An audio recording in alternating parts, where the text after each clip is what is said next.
Good afternoon. I'm very happy to relate to you something about the benefits of playing computer games.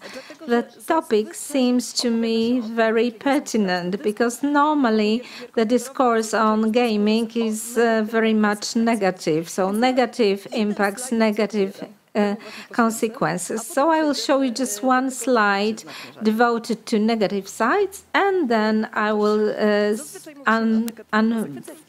unveil to you some positives. So we normally speak about the negative consequences, for instance, predominantly aggression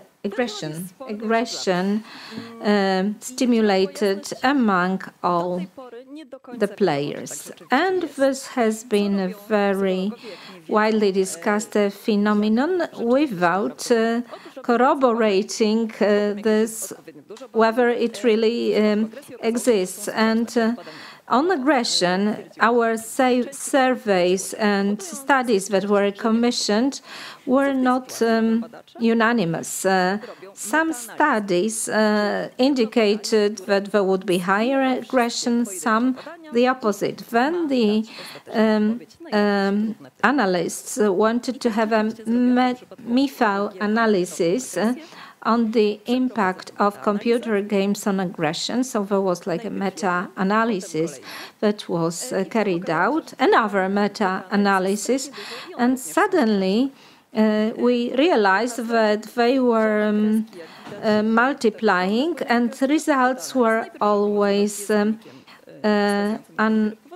unequivocal. So we had various meta-analyses that were performed, and the results stimulating aggression, not stimulating aggression. So we can see that there is some impact of gaming, of computer games on aggression, but it is negligible. The other thing is getting addicted. And this is a problem.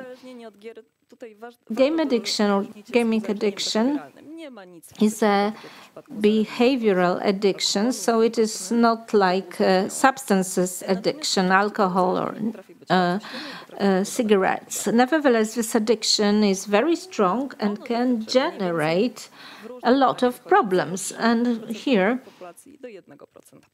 we see that about 1% up to 3% of population, 0.3 up to 1% of population of players, of users of computer games may show symptoms of such addiction.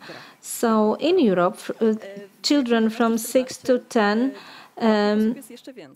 are active players, and their percentage is 68%. Then, in the next age bracket, 11 to 14, it is even more, 79%. Then this falls somewhat, and in the vast majority of cases, we don't see growing aggression, we don't see dependency or addiction developing. So what is really happening in those young children and young people? And let's break down possible impacts into various fields. Education. Back in 2009 in New York, there was a new idea to start a primary school that would be 100% reliant on games. So teachers and game designers were meant to translate all the curriculum into games. So here we see a typical class and classroom and a lesson. The school's name is Quest to Learn. It continues to exist, and as I'm saying, the school's idea was to translate the curriculum and teaching context into games. Instead of homework, children had missions to perform, like unveil something or discover something. And to us, it may sound absurd. For instance, children were going to local libraries. They were picking up selected books, and out of the book, a single page with a description of a homework would slip. And it may really sound surreal, but there were very interesting missions invented for children. So children had the several stages to complete throughout the school year, so that to give the children a sense of achievement, of moving to the next stage. At the same time, everything was supported by the joint internet platform, so it all looked perfect. All children were committed. The Quest to Learn venture was described widely. However, now after the first graduations, could we prove vitally whether the experiment worked? So, as I'm saying, there was a graduation and graduates were submitted to exams, universal exams to start a high school. And what is interesting is that the results were not excellent in any way. What changed and what was entirely different was the level of engagement. Children were were big enough because they would log on to the school platform and discuss into late hours at night various homeworks, assignments. They wanted to learn. They were prepared to go to greater lengths than average skill pupils. They discovered how to use programming for designing new classroom assignments, home assignments, and this is a very rare phenomenon. So in that sense, Quest to Learn was incredible, really incredible, quite surprising results. So games are well suited to teaching. But to teaching what? Well, the very construction of the games, the game design is very much well suited to learning, developing skills. So we have like onboarding, climbing, and then players are rewarded. Any failures are gentle, so as not to be felt acutely. And then we have the growing level of difficulty or competence. And games must be difficult, otherwise they will not draw you in. And if in the very game design there is the intention or the object that this must be a learning experience. The game must be a learning experience. So, what kind of competences can you discover? Well, if this is not traditional school knowledge, what is it? This is one of the shooting games available on the market. And one of the things that is taught by this game, can you see two enemies present there facing us from the front? Can you see those two enemies? Well, they will spot them immediately. They will spot them immediately. After a few hours of playing the game, most of the players will be able to discern the shades of grey perfectly well, seeing all the details. And these are the games that are not designed to learn, to teach. This is like a shooting game, and yet it developed an additional competence. Games also teach us mental rotation.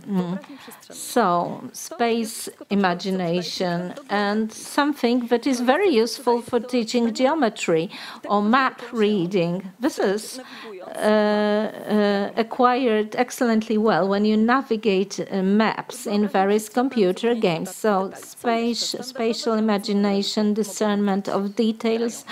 What else? What else in your everyday life? This is the average MMO. As you can see, nothing is really visible here. There are hundreds of details, bright, too much of information flooding us, and those playing the games develop their speed of reaction, and they train their concentration. So normally we are able to keep track of 3 or 4 components, whereas the gamers can track 6 to 8 components, not losing attention. Moreover, if there are conflicting components, those who play games will resolve the conflict quite quickly. For instance, you drive a car, you have a green light on, so there is like a green light, go ahead. And at the same time, someone is joining the traffic from one of the side roads, so you should brake. And normally it takes several fractions of seconds to come up with a proper response.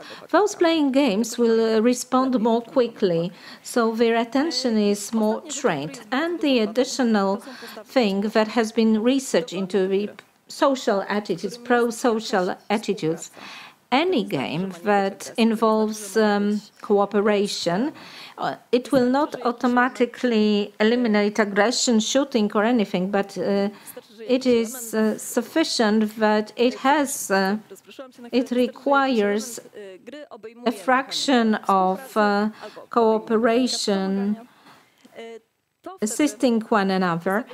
Well, it develops pro-social attitudes, and even after the game has been completed, young people are more willing to help and to assist others.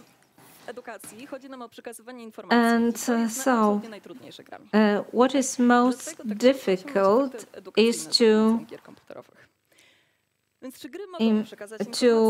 provide information that would be lasting. Well, it is possible to employ games to this end, but they may be specifically designed. For instance, about storytelling. Relating stories, factual stories. Assassin's Creed is probably the most quoted example, starting from Crusades and Crusade epoch throughout Florence, Baroque, and Industrial Revolution. Many scholars of history have been playing Assassin's Creed. Some of them are even more into education. Attentat, where players can talk to people who live under German occupation, for instance. And there are many examples, but now that we are flooded with games on the market, it will be difficult to identify them. But if you enter the sites that are dedicated to historic games, you will find quite many. Next to storytelling, you can unveil certain mechanisms through games. Certain games are designed specifically in order to explain how certain part of reality is perceived by, for instance, people with autism. And the gamers start automatically responding to new situations as autistic people would. Games for Change is a very interesting website. It presents a very wide collection of such games. the selection of games is difficult. If we want to impart particular information, type of information, you must really tailor information and tailor the game. However, there are also other games that do not require that much effort, and selection will not be very important. In pandemic, it turned out that games can have a very good impact on mental health. I put it mental health, but this is not like the absence of mental disease, but well-being, positive mindset. The most important thing is that games develop engagement, the sense of commitment, and this is a very positive result, and it generates a lot of positive emotions and feelings.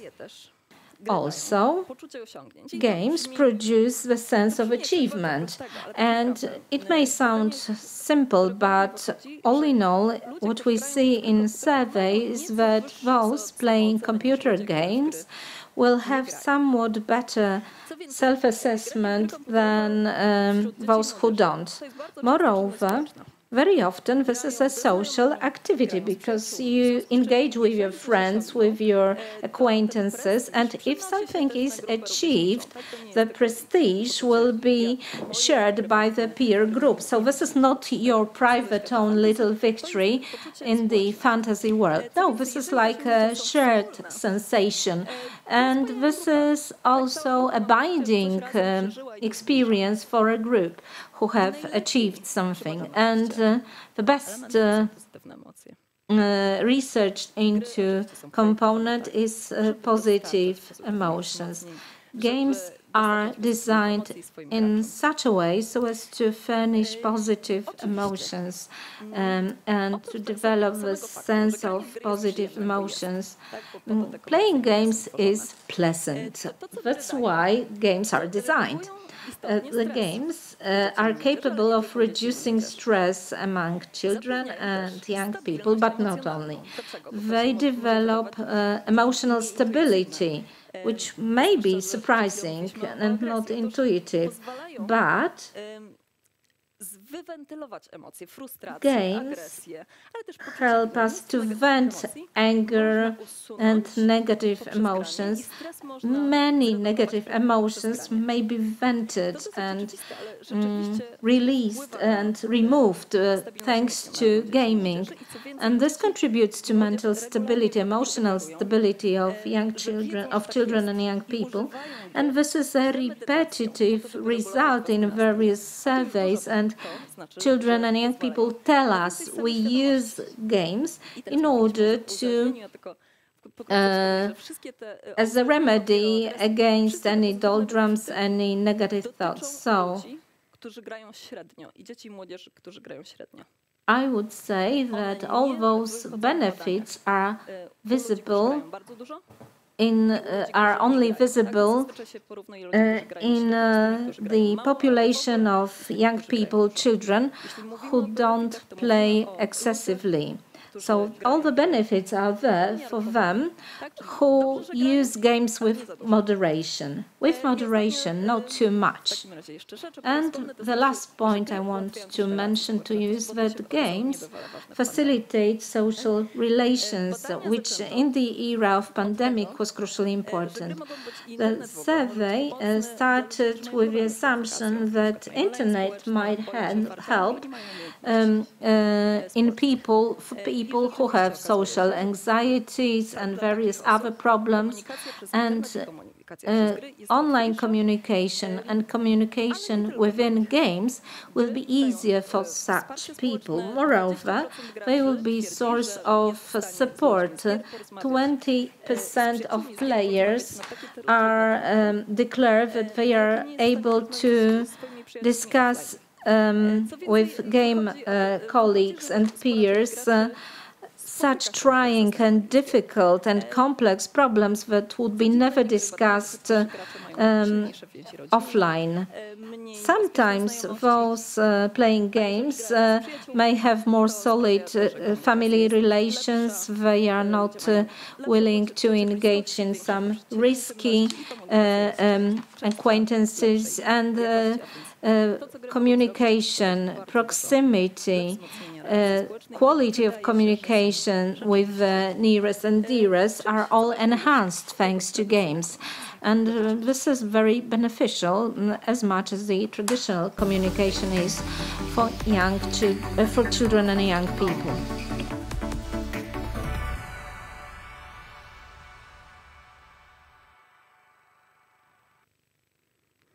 Pani Agnieszko, bardzo dziękuję. Myślę, że osoby, które nas obserwowały. Thank you very much.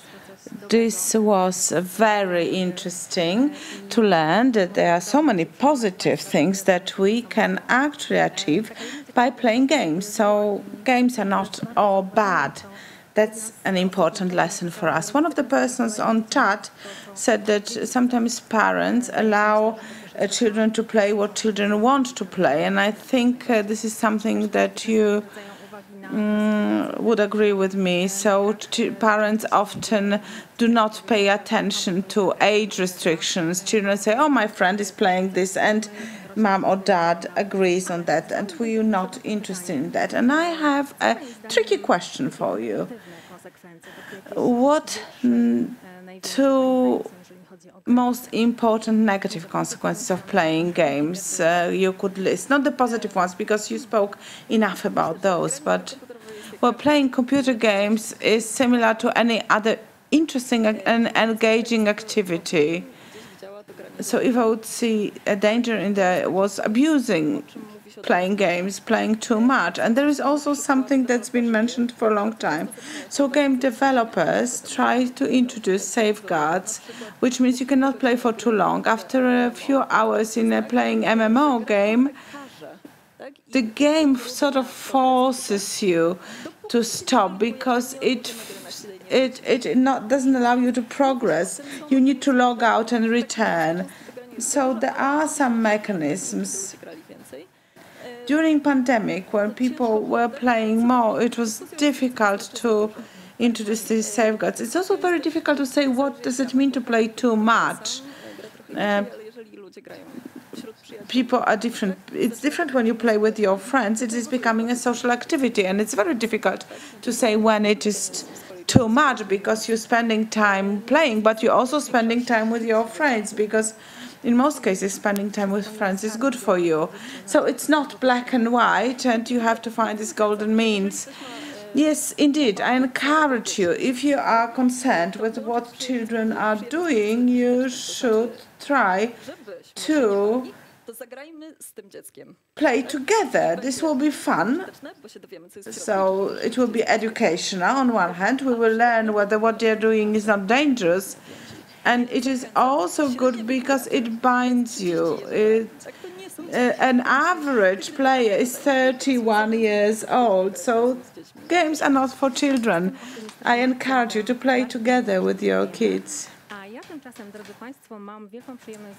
Ladies and gentlemen, and it is my great pleasure to introduce our next speaker, Stephanie Fachner, who is a media education consultant at the German Safer Internet Center. We will hear from Stephanie, who is with us online.